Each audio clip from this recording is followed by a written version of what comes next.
This is like day 3 of me trying to explain, because every time I try to.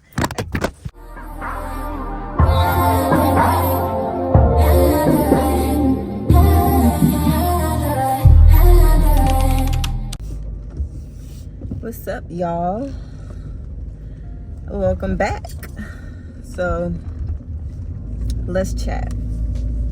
Okay, that's what we're gonna do. We're gonna chat today. And the topic is gonna be how I got into the field of quality control, basically, because that's basically what, it is. Inspection. So back in 2016, when I first moved out here to Texas, my uncle actually suggested, that I go into that field because, they make money. That's what the money is. And me, I love making money. It's just what it is, as anybody should. But yeah, so I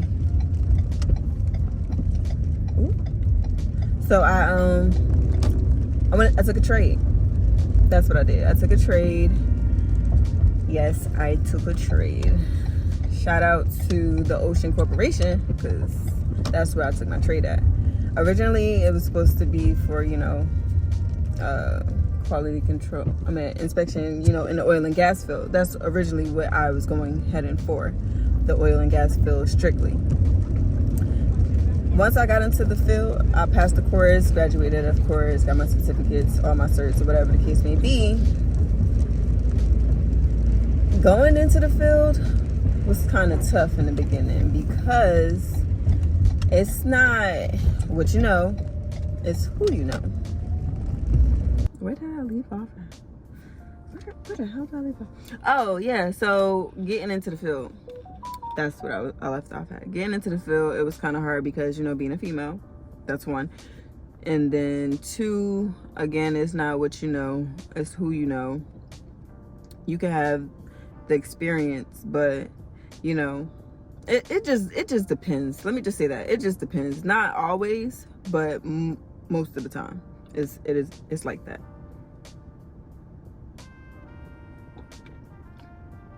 And after I graduated the trade school, it took me about, I want to say 3 months to look for a job. And then after I found the job wasn't even local. The job was like an hour and some change out. Right, I went far out. Like, it was an hour and some change out there and back. And then it was like rotating shifts. So sometimes I would work at night, sometimes I would work in the morning, and then making that drive. So, it did put a lot on me, but I did what I had to do in order to get some type of, some type of skills, get my skill level up. So I went and I did it. Luckily, I had the support system while I was doing it. You know what I'm saying? Because I do have a child, and it was kind of difficult not always being there to pick him up or drop him off to daycare. Because at the time he was young. He was young, so he had to be on about like 3 or 4.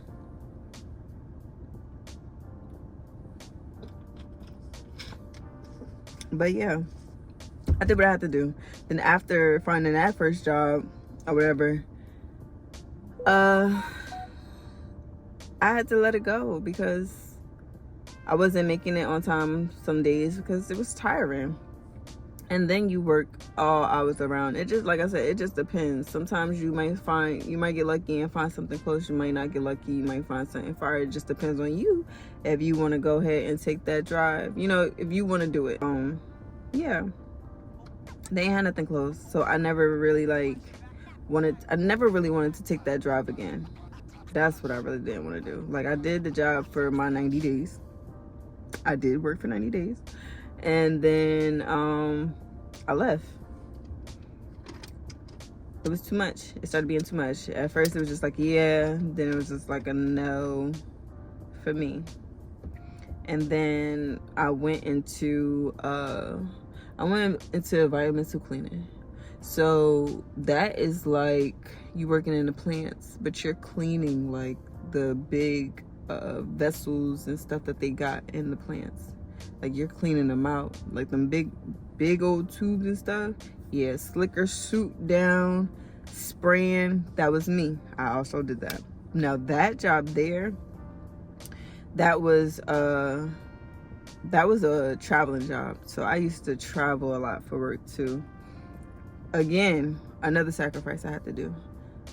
So I made all these sacrifices because I was at the time the provider, you know, taking care of my kid and whoever was helping me out, like my family was helping me out with help, you know, with him or whatever the case may be. So yeah, I had to do a few sacrifices to get to where I'm at now. I mean, where I'm at now is just like, it's a stepping stone. Like I took the trade, but it led me to other things, if that makes sense.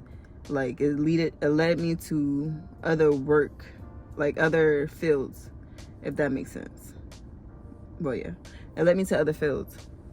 So like I said, the environmental cleaning, it was a travel job. That's what I used to do.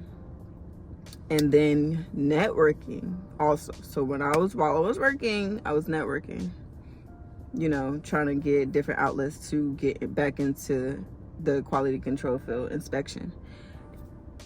Did it turn out that way? Actually, it did. It did. What was the next job I had after that? I'm telling y'all, it was, like I said, it's a list of different things that I did. But after the traveling job, I looked up with a Monday through Friday job that it was closer to home, literally closer to home. I could be home. I could pick my son up from school. May not be able to take him, but I could pick him up and I could be off on weekends. So after the environmental job that I had, I worked there for quite a bit. And I just went back into inspection. Now this time I wasn't in the plants no more, working in the plants. I was working in a warehouse, manufacturing. I was working in a manufacturing building, just inspecting a whole bunch of tubes that, you know, came through for different projects and stuff like that. And it wasn't just like little amounts of tubes. It was just like 25 to 50 a day. So that's where I had that's where I got my more experience from, doing ultrasonic testing. And then what did I do after that? Oh, another con about being in the field also is laying off when you get laid off. So when the work starts slowing up, being laid off is just like, and they tell you that when you start working. Like they'll tell you, like when the work slows up, it's not a guarantee that they're gonna keep you, because you know how it goes. Seniority, how whoever was there longer gets to say whatever, and whoever came after, they will have to let go. Do you get a call back when they start picking up? Yes and no, but sometimes around there you'll probably find something else. You know what I'm saying? So I mean, that's another con about it. The downside of when you know, they gotta lay you off. It's not something that they will want to do, especially if you're a great worker. Come on, cause baby, I was definitely a great worker. Anywhere I went, like nobody can say nothing about me, because I'm an overachiever. I do what I need to get done, and it's just like, I mean, it's like nah. I mean, once you learn it, it's just like an everyday thing. You just gotta, business is business. That's all. That's how I look at it. This is business. That's it. That's all. That's how I look at it. But yeah, it's not what they want to do, but that's what they will have to do. And you will always get a call back, even if you found another job. It's just up to you if you want to go back or keep moving forward, like I always do. I never look back. I go forward. And what else? I feel like okay, so after that job, that's the job that I had with the, you know, the tube inspection. That's when COVID hit. So after COVID hit and I was trying to get back into the field, this is how I got into telecommunication, because I was looking for quality control work. Quality control work. So quality control is anything you're inspecting. You could, as long as you're inspecting, making sure something is done, it's quality control. And long and behold, Indeed put me with a contractor for AT&T at first. It was a contractor for AT&T at first that I was working with, and knew nothing about telecommunication. I told them my background, which was, you know, quality control work, you know, inspection for, inspection for, you know, the oil and gas field. So when I went to the interview, this is what they told me. They like, quality control work is quality control work. Whether you're inspecting tubes, pipes and tubes or whatever, now you're inspecting fiber. You're inspecting fiber and conduit. Like, that's basically it. It's just the construction part of telecommunication. So I was just like, hey, fuck it, just take it, or whatever the case may be. So I did. Took the job, learned a lot, and it was just like, okay, it's not so bad.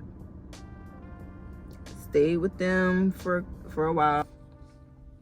Now, the current job that I'm at is still telecommunication, but it's not a subcontracted through any company. It's its own company. So that's how I ended up where I'm at now. So basically what I was saying yesterday, I started to do like an oil and gas field strictly. It didn't turn out that way. It led me to different outlets, and as I'm going along on these little stepping stones, I'm loving it. And my next stepping stone is to become a project manager. So yeah, I mean, you know, to conclude that's my little background of how I got into the field. Like I said, it started off as one thing and it just went to a whole nother thing. And as I went along, I love it. But, you know, make sure you guys like, comment, subscribe. And if you guys want to chat more about different things or want to know different things, let me know in the comments. And I'll get back with y'all.